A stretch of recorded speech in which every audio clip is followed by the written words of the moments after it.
Medical store पर सामान बेचता है कि नहीं बेचता, दुकान की प्रथा शुरू हो गई। बात समझ गया कि नहीं समझ आया? तो पहला तरीका वस्तु विनिमय, उसका एडवांस क्या हो गया दुकानदारी, और उसका एडवांस अगले स्लाइड, उसका एडवांस हो गया फ्रेंचाइजी सिस्टम। अब जब लोगों ने दुकान से बेचना शुरू किया तो उनके दिमाग में आया कि यार हम दुकान तो 10 साल से चला रहे हैं, 20 साल चला रहे हैं, 30 साल से चला रहे हैं, लेकिन इनकम नहीं बढ़ रही है। क्यों? क्योंकि एक दुकान में ग्राहक अगर एक मोहल्ले में खोले हैं तो मोहल्ले के ग्राहक भी आएंगे, बाहर के तो आएंगे नहीं। समझ रहे कि नहीं समझ रहे हैं? तो लोगों को दिक्कत होने लगी, इनकम सोर्स बनाने के तरीका लोग ढूंढने लगे, और ढूंढने के बाद उन्होंने फ्रेंचाइजी सिस्टम लॉन्च किया। हर कंपनी आज के डेट में फ्रेंचाइजी बांटती है, नहीं समझे? पैसा लेके फ्रेंचाइजी दे देती है। जैसे वी मार्ट सुने होंगे कि हर जिले में एक एक वी मार्ट खोल दिया, तो क्या हो गया? फ्रेंचाइजी हो गई, ब्रांड की फ्रेंचाइजी हो गई। समझे कि नहीं समझे? अब 10 वी मार्ट खोल दिए, एक वी मार्ट से 10,000 रुपया आ रहा है, एक वी मार्ट से 1,000 रुपया आ रहा है, तो 10 से 10,000 आएगा कि नहीं आएगा? एक दुकान से 1,000 आ रहा है तो 10 दुकान से 10,000 आएगा। ये क्या हो गया? फ्रेंचाइजी सिस्टम हो गया। लेकिन फ्रेंचाइजी सिस्टम भी उतना सफल नहीं रहा जितना होना चाहिए। क्यों? क्योंकि फ्रेंचाइजी सिस्टम के लिए इन्वेस्टमेंट बढ़ गया। दुकान में हमारा कम इन्वेस्टमेंट था, तो कम इनकम थी। फ्रेंचाइजी खोलेंगे, अगर एक दुकान से हम 4 दुकान बनाएंगे तो 4 दुकान का 4 गुना इन्वेस्टमेंट होगा कि नहीं होगा? और चारों जगह लोगों को बैठाना पड़ेगा। समझ रहे नहीं हमारी बात? तो ये दिक्कत आती है। लेकिन जो पैसे वाला होता है वो फ्रेंचाइजी चला चला के काम कर लेता है, क्योंकि उसको पैसा लगा लगा पैसा कमाना है। बात समझे कि नहीं समझे? 4 जगह 4 कर्मचारी लगा दिया है। क्लियर? तो फ्रेंचाइजी सिस्टम के बाद आ गया ऑनलाइन प्रोडक्ट बेचना शुरू हो गया।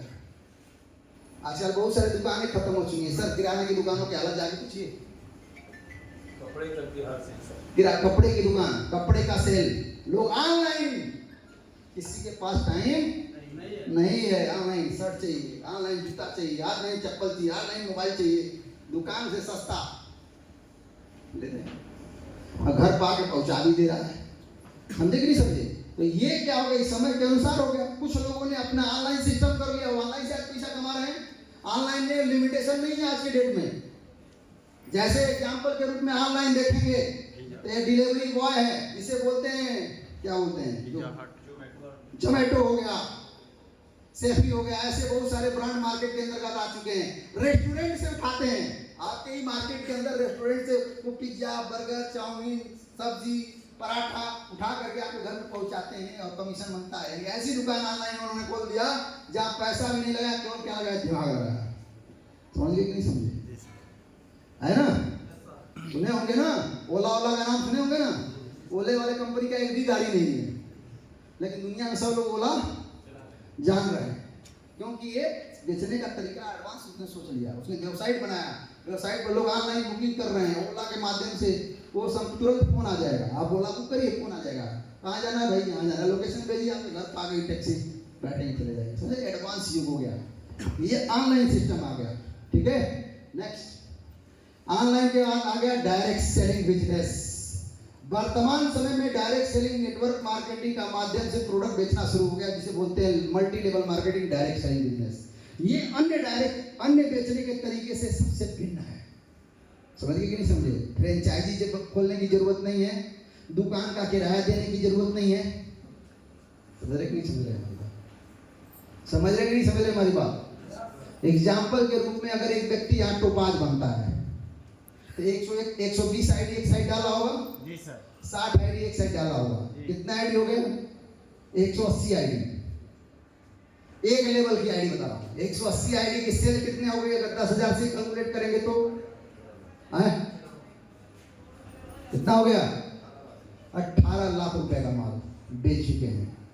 जो टोपाज है 18 लाख रुपए का माल बेचे। अच्छा, कितना पैसा लगाया था साहब? 11,000 लगा के 18,000 का माल बेचने को दुकान को हो सकता है? बात समझ रहे कि नहीं समझ रहे? तो डायरेक्ट सेलिंग ऐसा बिजनेस है जहां पैसा लगाने की जरूरत नहीं है, दुकान का किराया देने की जरूरत नहीं है। अभी आप दुकान खोलने के 10 लाख रुपए लगा करके दुकान चले, चाहे ना किराया देना पड़ेगा कि नहीं करेगा? कर्मचारी रखेंगे, वेतन देना पड़ेगा कि नहीं देना पड़ेगा? यहाँ ना कर्मचारी रखना है, ना दुकान में सामान भरना है, ना दुकान में मतलब देख रेख करना है, केवल आपको थोड़ा सा फील्ड वर्क करना है। डायरेक्ट सेलिंग बिजनेस वो बिजनेस है। समझ गए कि नहीं समझे? और विश्व के किसी भी कोने में आप इस बिजनेस को कर सकते हैं। बहुत सारे जो लोग यहाँ पर हैं जिनका लखनऊ में बिजनेस चल रहा है, खूबसूरती इस बिजनेस की गहराई को समझिएगा। बहुत सारे अभी एग्जाम्पल मैं दे सकता हूँ। लखनऊ में बहुत सारे लोग गए नहीं, उनका बिजनेस लखनऊ चल रहा है। बहुत सारे लोग दिल्ली में गए नहीं, उनका दिल्ली में बिजनेस चल रहा है। भैया आने वाले समय के अंदर हर राज्य में चलेगा। तो ऐसा कोई बिजनेस है दूसरा? नहीं सर। बिना जाए हो जाए, बिना पैसा लगाए हो जाए, हो सकता है डायरेक्ट सेलिंग में हो सकता है। तो डायरेक्ट सेलिंग विश्व की इकलौती इंडस्ट्री है जहां पर आप बिना पैसा लगाए विश्व के कोने कोने के अंदर आप बिजनेस कर सकते हैं, बिना फ्रेंचाइजी दिए, बिना किसी को कमीशन दिए। आपको नहीं देना, कंपनी कमीशन देगी, कंपनी प्रोडक्ट देगी, कंपनी सर्विस देगी, कंपनी क्वालिटी देगी। ये बोलते हैं डायरेक्ट सेलिंग। एडवांस वर्जन है। जो समझ गया वो तो सिकंदर, और जो ही नहीं समझा वो बंदर। समझे कि नहीं समझे? जो डायरेक्ट सेलिंग को समझ गया वो कल का सिकंदर है। तो समय से पहले, समय के साथ 21वीं सदी का सबसे बेहतरीन व्यवसाय डायरेक्ट सेलिंग है जो आपको मिल चुका है। लेकिन एक बात ध्यान रखिएगा, इसको कुछ भी हो जाए, ये कसम खा लीजिएगा कि इस बिजनेस को छोड़ना नहीं है। चाहे उतार आए, चाहे चढ़ाव आए, चाहे कुछ भी आए, इस बिजनेस को छोड़ना नहीं है सर। आने वाले समय के अंदर आप एक ब्रांड हो जाएंगे और आने वाले समय के अंदर आपकी एक पहचान बन जाएगी। ये होता है डायरेक्ट सेलिंग बिजनेस की क्वालिटी। नेक्स्ट करिए, डायरेक्ट सेलिंग बिजनेस एडवांस हुआ कि नहीं हुआ? अब आपके दिमाग में एक सवाल आ रहा होगा, इतना अच्छा बिजनेस है तो हम जाते हैं तो लोग कहते हैं फालतू का। आपके दिमाग में एक सवाल कर रहा होगा कि सर जी तो इतनी क्वालिटी बता दी है, वास्तव में प्रैक्टिकल भी दिखा दी कि क्वालिटी है, लेकिन फिर भी जब हम मार्केट में फील्ड में जाते हैं तो लोग कहते हैं फालतू काम है, फालतू लोगों का काम है, अनपढ़ का काम है, कोई करता नहीं है, ये वो तमाम तरह की बातें लोग बोलते हैं ना। क्यों बोलते हैं जानना चाहेंगे? जानना चाहेंगे तो ये मैं बताऊंगा। अभी हम डायरेक्ट सेलिंग के विषय में एक बात, छोटा सा पॉइंट बता दें। डायरेक्ट सेलिंग के इतना इंटरव्यू पॉइंट बता। डायरेक्ट सेलिंग एक लीगल बिजनेस है। मैंने बोला दो चीजें होती हैं किसी बिजनेस को। रिटेल प्रोडक्ट सेल, रिटेल मतलब बोला ना, दुकान पर जो प्रोडक्ट बिकता है उसका प्रोसेस समझिएगा, और डायरेक्ट सेलिंग में जो बिकता है उसका प्रोसेस समझिएगा। यानी रिटेल में कोई भी प्रोडक्ट कहीं बनता होगा, जैसे मान लीजिए आप पेप्सी पीते होंगे, तो पेप्सी कहीं बनता होगा कि नहीं बनता होगा? फैक्ट्री बनाती होगी, मैन्युफैक्चरर ये देता होगा डिस्ट्रीब्यूटर को, डिस्ट्रीब्यूटर देता होगा होलसेलर को, होलसेलर देता होगा रिटेलर को, रिटेलर देता होगा कस्टमर को। समझ गए कि नहीं समझे? यानी एक प्रोडक्ट, एक पेप्सी यहाँ से उठ करके यहाँ तक पहुँचने में 1 2 3 4 लिखा हुआ है, लेकिन हमको लगा 7 8 जगह बढ़ के पैसा आता है। आपके पेप्सी पीने से 8 लोगों को प्रॉफिट चला जाएगा। बात समझ गए कि नहीं समझ गए? और सबसे बड़ी बात है, उस पेप्सी में 70% पैसा एडवर्टाइजमेंट में खर्च होता है।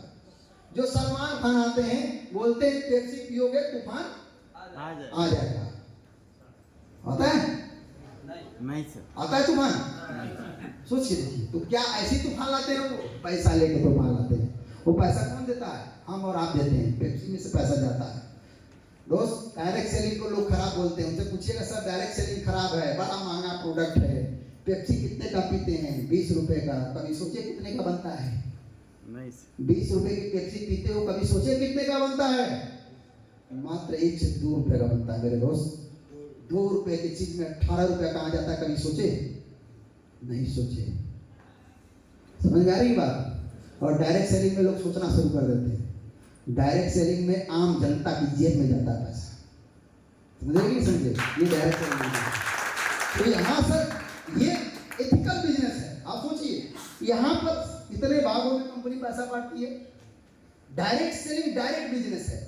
डायरेक्ट से दूसरा लगाइए स्लाइड। डायरेक्ट सेलिंग में क्या है? डायरेक्ट सेलिंग में ये प्रोडक्ट डायरेक्ट सेलिंग का डायरेक्ट कंज्यूमर के पास जाता है। कंज्यूमर किसे बोलते हैं या कस्टमर बोलते हैं? कस्टमर जो कष्ट से मरने वाला, कष्ट से मरने वाला है। कष्ट से मर रहा है ना, 20 रुपए की चीज 2 रुपए की चीज को 20 रुपए दे रहा है, कष्ट से मर रहा है कि नहीं मर रहा है? उसे कस्टमर बोलते हैं। बात समझ गई? डायरेक्ट सेलिंग में ये प्रोडक्ट डायरेक्ट कस्टमर को मिलता है, इसलिए प्रोडक्ट की गुणवत्ता विशेष होती है। इसमें सलमान खान को तो बोलना है नहीं तो कुछ भी बोल देंगे बिक जाएगा। इसमें क्वालिटी होगी तभी बिकेगा। तो कंपनी की क्वालिटी प्रोडक्ट डायरेक्ट सेलिंग में होता है, और इसके बीच का जो पैसा होता है वो हमारे और आपके बीच कंपनी डिस्ट्रीब्यूट करने का काम करती है। वही पैसा, नहीं समझे? चाहते तो हम एडवर्टाइजमेंट करके पैसा कमाते, एडवर्टाइज करके तो पैसा लगता कि नहीं लगता, लगता ना। उस पैसे को बचाती है कंपनी और हमारे और आपके बीच डिस्ट्रीब्यूट करने का काम करती है। समझ गए कि नहीं समझे? इतना जो बहुत ज्यादा समझदार बनता है उसको आप समझा सकते हैं, है ना। यहाँ कोई सलमान खान नहीं है, हम ही सलमान खान है, आप ही सलमान खान है। इसलिए जो सलमान खान को वहाँ कमीशन जाता है, हमको और आपको यहाँ पर मिलता है। यहाँ डॉक्टर को कमीशन नहीं दिया जाता, हमको आपको दिया जाता है, क्योंकि ये डायरेक्ट सेलिंग का बिजनेस है, अपनों से अपनों का बिजनेस। ठीक है, यहाँ लिखा हुआ है 0% expense for product advertisement. Direct selling company में प्रचार करने का 0% पैसा खर्च होता है कंपनी का, यानी 70% किसी भी प्रोडक्ट का खर्चा कंपनी कहाँ करती है? एडवर्टाइजमेंट में करती है। वही direct selling company 70% income distribution of all direct seller. समझ गए कि नहीं समझ गए? जो 70% ऐड में पैसा खर्च करना था, आम लोगों के बीच में शेयर करने का काम करते हैं, उसे बोलते हैं डायरेक्ट सेलिंग। तो बढ़िया है कि नहीं बढ़िया है? बढ़िया है कि नहीं बढ़िया है?